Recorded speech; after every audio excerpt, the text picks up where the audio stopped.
International monetary fund की कड़ी शर्त के बाद पाकिस्तान स्टॉक एक्सचेंज बाज़ार ढेर हुआ और ऐसे में एक बड़ा ज़बरदस्त शेयर जो कि नज़र में है उस पर हम बात करेंगे। आज जहां पर बाज़ार में बहुत बड़ा दबाव देखा गया, उसकी बुनियादी और सिर्फ एक वजह इंटरनेशनल मॉनेटरी फंड की वो न्यूज़ जो कि एक्सप्रेस ट्राइब्यून ने आज प्रिंट की वो बन गया और उस स्टोरी पर बात करेंगे। एक्चुअल उसका जो इफ़ेक्ट है इन रियलिटी उस पर हम डिस्कस करेंगे। एक शेयर उस पर हम बात करेंगे, जबकि उसके साथ भी 3 वॉच लिस्ट शेयर्स हैं उन पर बात करेंगे। टॉप स्टोरीज़ में कुछ लोकल और कुछ ग्लोबली, जबकि कुछ सिलेक्टिव किस्म के कंपनी वाइज न्यूज़ पर हैं। 100x जो आज 830 पॉइंट्स की कमी के बाद बंद हुआ, 79,841 पॉइंट्स की सतह पर वॉल्यूम्स कम रहे, गिरे हैं। 61 करोड़ का टोटल आज कारोबार हुआ, मालियत 29.3 अरब रुपया। नंबर ऑफ़ ट्रेड्स में कमी 3,12,000, कल के मुकाबले में 3,54,000 टोटल नंबर ऑफ़ ट्रेड्स जहां पर लगे थे। ट्रेडिंग स्टॉक्स में भी आज कमी हुई। 440 शेयर्स में कुल आज कारोबार हुआ, लेन देन हुआ, जहां पर कल 450 शेयर्स में कारोबार देखा गया था। 17.57% की कमी वॉल्यूम्स में, 74 करोड़ जो कि कल वॉल्यूम था उसके मुकाबले में रहा। ताकत का तवाज़ुन बिगड़ा, 240 शेयर्स की कीमतों में कमी, 186 शेयर्स की कीमतों में इजाफा, जबकि 14 स्टॉक्स आज मुस्तहकम भी पाए गए। ओवरऑल जो बाज़ार का व्यू है, 2 दिन की लगातार तेज़ी के बाद आज मंदी रही। 81,000 पॉइंट्स कल जो कि उसने हिट किया था, मज़ीद उसको आगे बढ़ाया और जो बहाना एक किस्म का बना इंटरनेशनल मॉनेटरी फंड की ये शर्त जो कि उसने आज रखी है पाकिस्तान के सामने, उसको पूरा करना क्या कैपेसिटी है गवर्नमेंट की, कितनी कैपेसिटी है उस पर हम बात करेंगे। तो क्या इंटरनेशनल मॉनेटरी फंड का बेल आउट पैकेज इस सारे माहौल में डिले हो सकता है, उस पर भी हम बात करेंगे। मूड जो कि बाज़ार का करेक्शन का है और आलमोस्ट तमाम वो शेयर्स जो कि इंडेक्स हैवीवेट स्टॉक्स थे वो गिरे हैं आज। कुछ शेयर ने पॉजिटिव मोमेंटम ज़रूर बरकरार रखा, लेकिन बहुत लो वैल्यू का उनका मोमेंटम था। बात करते हैं सबसे पहले आज की टॉप स्टोरी जो कि इंटरनेशनल मॉनेटरी फंड की ये इस शर्त के बारे में है। डिमांड जो कि सामने आई, जो एक्सप्रेस ट्राइब्यून ने आपने पढ़ा होगा बहुत सारे हमारे दोस्तों ने, उसने कहा कि पाकिस्तान का जो सॉवरियन वेल्थ फंड जो कि उसने इस्टेब्लिश किया था पिछली गवर्नमेंट PDM 1 में, वो उसको ख़त्म किया जाए और ख़त्म करने की डेट यानी कि डेडलाइन 30 सितंबर 2024 रखी है इंटरनेशनल मॉनेटरी फंड ने। इस ख़त्म करने के बाद इस फ़ंड को आगे बात बढ़ेगी, पाकिस्तान का जो पैकेज है उस पर मज़ीद बात हो सकती है। ये फ़ंड जो कि पाकिस्तान ने उसको बनाया था पिछली गवर्नमेंट में, उसका मकसद ये था कि जो इन्वेस्टमेंट है वो यहाँ पर लेके आई जाए पाकिस्तान में। उसके लिए 7 पाकिस्तान की कंपनीज़ हैं, जिसमें कि 4 लिस्टेड स्टॉक्स हैं कंपनीज़ हैं और 3 अनलिस्टेड कंपनीज़ थी। उनके शेयर्स मुख्तलिफ इन्वेस्टर्स को, गैर मुल्की सरमायाकारों को बेचने का प्रोग्राम था। लिस्टेड स्टॉक्स जो कि आज गिरे, जिसमें कि OGDC, पाकिस्तान पेट्रोलियम, मारी पेट्रोलियम और नेशनल बैंक के कुछ शेयर्स, उसका पोर्शन इंटरनेशनल इन्वेस्टर्स को बेचना था, जिसमें कि अनलिस्टेड स्टॉक्स में अगर हम बात करें, Pakistan development fund, government holding private limited और नीलम झेलम कंपनी शामिल थी। टोटल इन 7 कंपनी की जो नेट वर्थ है वो तकरीबन 2.3 ट्रिलियन रुपए है, यानी कि 2,300 अरब रुपया है। खाली OGDC का जो प्रॉफिट है पिछला जो साल था, अभी चूँकि एनुअल रिज़ल्ट आना है OGDC का, 225 अरब रुपया कंपनी ने प्रॉफिट किया था पिछले साल, यानी कि 22-23 का एनुअल जो फिगर था कंपनी की बैलेंस शीट में। इससे पहले हमने देखा जब ये फ़ंड बना और बहुत सारा उसको एडवर्टाइजमेंट मिली, तशहीर हुई कि शेयर्स बेचे जाएंगे, जहां पर यूएई ने काफ़ी इंटरेस्ट किया पाकिस्तान में कुछ कंपनीज के शेयर्स ख़रीदने में। आपको याद होगा OGDC, Pakistan petroleum, national bank या फिर मारी पेट्रोलियम, जबकि सऊदी अरेबिया से भी ऐसी ही इंटरेस्ट का हमें देखने को मिला था।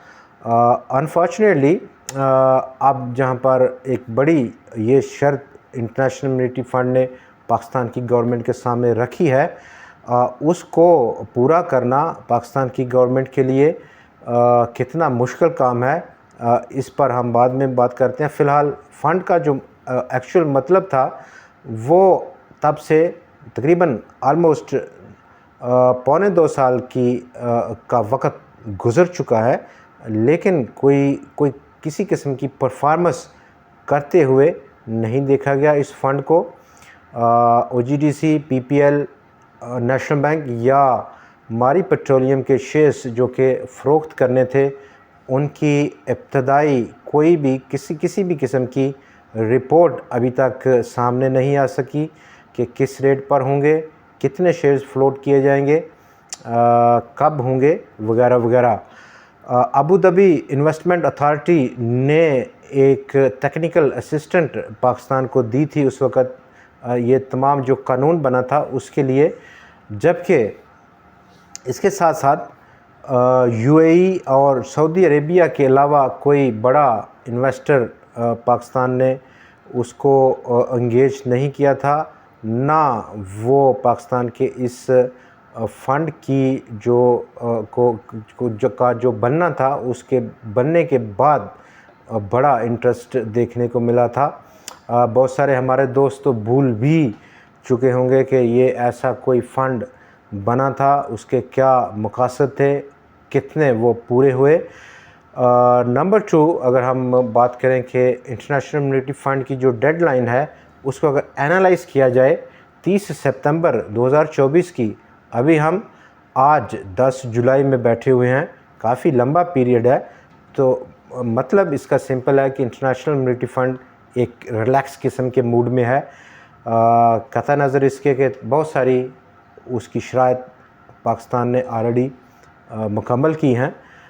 रेवेन्यू कलेक्शन की, बहुत सारे टैक्सेस को बढ़ाया गया है, लेकिन ये एक किस्म की अनोखी जो शर्त है वो सामने आई है, जिसका मार्केट ने एक नेगेटिव इफ़ेक्ट लिया है, चूँकि ये डेवलपमेंट पहली बार थी और मार्केट के लिए बिल्कुल अनएक्सपेक्टेड मूव थी, जिस पर बाज़ार में तमाम उन स्टॉक्स में 4 ये जो इसमें शामिल थे, उसके अलावा भी जो इंडेक्स हैवीवेट स्टॉक्स हैं, मनफी रुझान उनमें देखा गया।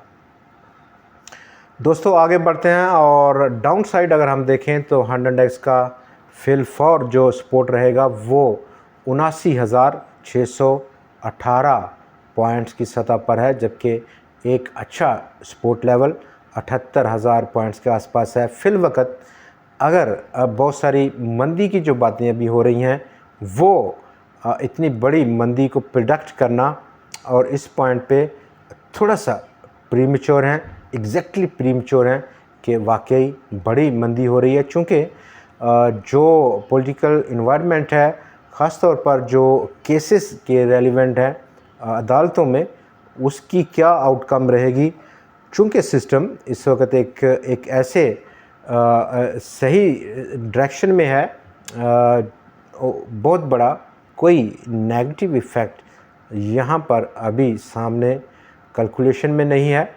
फिल वक़्त आने वाले दिनों में शायद हम उस पर मज़ीद बात करें, तो एक किस्म की करेक्शन की इब्तदाई तौर पर हम कह सकते हैं, चूँकि ओवरबॉट है बहुत मार्केट में, बहुत सारे स्टॉक्स जो कि इंडेक्स हैवीवेट्स हैं वो एक किस्म की इन्फ्लेटेड लेवल्स पर हैं, भरे हुए लेवल्स पर हैं। थोड़ी सी जगह मांग रही है मार्केट दोबारा से एक रूम बनाने के लिए। तो ये इब्तदाई हमारा एनालिसिस है आज के दिन तक के लिए। सिलेक्टिव किस्म की जो परफॉर्मेंस है with in this correction face, वो उसको हम रद्द नहीं कर सकते। और उसी कनेक्शन में हम कुछ शेयर्स पर बात करेंगे। शेयर्स में अब हमारे पास जो आज टॉप ऑफ द लिस्ट है वो टॉप परफॉर्मर है।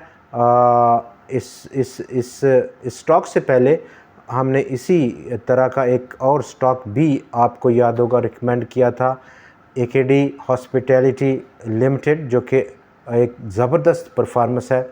आज भी कैप है 200 रुपये से ऊपर निकल चुका है, अच्छा बड़ा गेन दे चुका है तब से और अब आज तक के लिए। एकेडी सिक्योरिटीज़ लिमिटेड 19 रुपये 29 पैसे की आज की क्लोजिंग है। पिछले हफ्ते में अगर हम जाएं तो स्टॉक में ज़बरदस्त और सालों के बाद बड़ी एक्टिविटी थी, वॉल्यूम था, काफ़ी बड़ा वॉल्यूम देखा गया और फिल वक्त कल से स्टॉक में अपसाइड मूव शुरू हो रही है। और ये मूव इब्तदाई तौर पर अपर जो टारगेट है वो अगर हम उसको डिटरमिन करें तो 24 से 25 रुपये की सतह पर देखा जा सकता है। रिस्क अंडर कंट्रोल है। बेसिकली सबसे बड़ा जो हमारा चैलेंज है जब हम इन्वेस्टमेंट की बात करें स्टॉक मार्केट में, तब सबसे बड़ा चैलेंज रिस्क है। रिस्क को कंट्रोल करना वो टोटली अंडर कंट्रोल है स्टॉक में। कतई नज़र इसके कि कंपनी कहाँ से बिलोंग करती है, क्या काम करती है, कितना उसने अर्न किया पिछले साल, उससे पिछले साल या उससे पिछले साल, पे आउट रेशो क्या है, ये तमाम चीज़ें इररेलेवेंट हैं। जब रिस्क अंडर कंट्रोल हो तो उसका मतलब है एवरीथिंग इज़ अंडर कंट्रोल। अगला हमारे जो वॉच लिस्ट में है, नंबर 1 आदमजी इंश्योरेंस, काफ़ी अट्रैक्टिव लेवल्स हैं। एवियन और नंबर 3 कोलगेट-पामोलिव पाकिस्तान तैयारी कर रहे हैं एक किस्म की रैली की। फिल वक्त उनके जो रेजिस्टेंस लेवल्स हैं वो बहुत मुख्तसर तरीन है, छोटी रेशो के हैं। फर्दर हमें थोड़ा सा वक्त देना चाहिए इन तमाम स्टॉक्स को मज़ीद परफॉर्मेंस के लिए, और जो मार्केट एक्शन है वो ख़ुद ब खुद डिटरमिन करेगा कि कब हमें इन स्टॉक्स में क्या करना है, कौन सा एक्शन लेना है। पाकिस्तान का जो कारों की फ़रोख्त है वो फिस्कल ईयर 24 में ऑलमोस्ट 18% गिरी है एनुअलाइज बेसिस पर, जबकि आज के दिन पाकिस्तान का रुपया कमज़ोर होते हुआ देखा गया। यूएस डॉलर, ब्रिटिश पाउंड या फिर यूरो के मुकाबले में, तीनों करेंसीज़ के मुकाबले में गिरा है। साज़गार इंजीनियरिंग ने ऐलान किया कि जून के माह में उसने आलमोस्ट जो ऑटो रिक्शाज़ हैं उसकी सेल ट्रिपल रही, 1818 यूनिट्स उसने बेचे हैं, जो कि 207.09% का इजाफ़ा है। आज के प्रोग्राम में इतना ही, मिलते हैं कल आपसे फिर नई वीडियो, नई खबरें और नए एनालिसिस के साथ। तब तक के लिए अपना बहुत ख्याल रखिएगा। दीजिए।